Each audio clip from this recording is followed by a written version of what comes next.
Assalamualaikum warahmatullahi wabarakatuh. Perkenalkan, nama saya Dila Ceningsi, PM 1865027.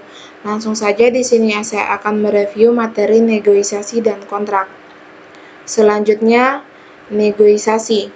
Mengapa bila orang pergi ke tempat perdagangan di Meksiko, mereka akan melakukan negosiasi, walaupun hanya untuk beberapa dolar saja, tetapi bila mereka melakukan transaksi dengan sebuah produk berharga ribuan dolar, mereka enggan untuk tawar-menawar, tidak ada kata malu untuk melakukan negosiasi. Ilmu pengetahuan dan seni bernegosiasi. Kunci sukses dari negosiasi adalah mengetahui fakta yang sebenarnya. Hal pertama dan yang terpenting, mengetahui produk yang akan dijual atau dibeli. Sebelum Anda memulai negosiasi, tentukan dua hal. Yang pertama, apa yang sepenuhnya Anda inginkan untuk perjanjian. Yang kedua, apa yang akan Anda berikan. 3 hal yang dinegosiasi dalam proyek software. Hal yang paling serius dinegosiasikan adalah harga, tetapi lamanya proyek dan fungsi proyek dapat juga dinegosiasikan. Seperti kata pepatah, Anda akan mendapatkan yang murah, cepat, atau bagus.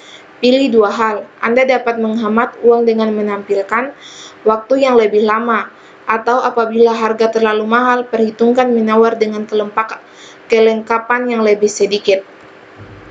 Kontrak untuk produk software mengharuskan tim proyek untuk menyediakan pengiriman khusus seperti tanggal yang pasti untuk berbagai macam pemberian upah, kecuali proyek ini dilaksanakan pada dasar formal dalam organisasi eksternal, khususnya dalam dokumen. Bagian-bagian kontrak. Dalam tambahan untuk harga, tanggal pengiriman, dan pengiriman. Kontrak ini dapat termaksud dalam hal-hal dan kondisi lain seperti reproduksi, harga bertahan, lisensi atau garansi.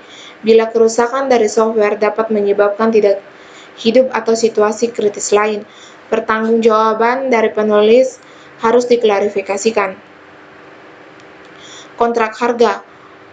Ini merupakan tipe umum dari kontrak. Di dalam kontrak FP, tim proyek mengajukan harga total pada awal proyek. Bagaimanapun juga tim proyek harus memperkirakan risiko di dalam kontrak. Gunakan kontrak FP hanya jika Anda dapat memperhitungkan risiko dan harganya. Harga tambahan.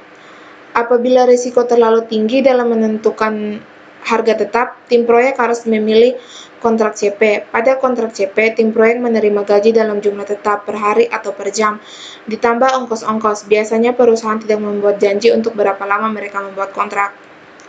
Kondisi dan syarat. Jika Anda menjalani kontrak CP, yakinkan bahwa kondisi dan persyaratan jelas. Kontrak di luar organisasi dan di dalam organisasi.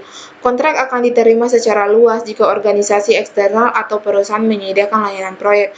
Mengapa ini bukan bagian dari proyek? Walaupun hubungan antara tim proyek dan user sangat dekat, harus ada sesuatu yang bersifat resmi. Pernyataan tertulis menjelaskan layanan yang akan disediakan oleh tim proyek. Selanjutnya, peninjauan proposal yang dikembalikan. User dapat mengembalikan proposal yang telah diterima dengan sedikit perubahan.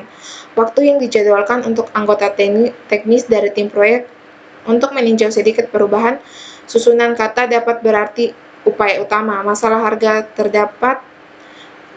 harga dapat dinegosiasikan kembali.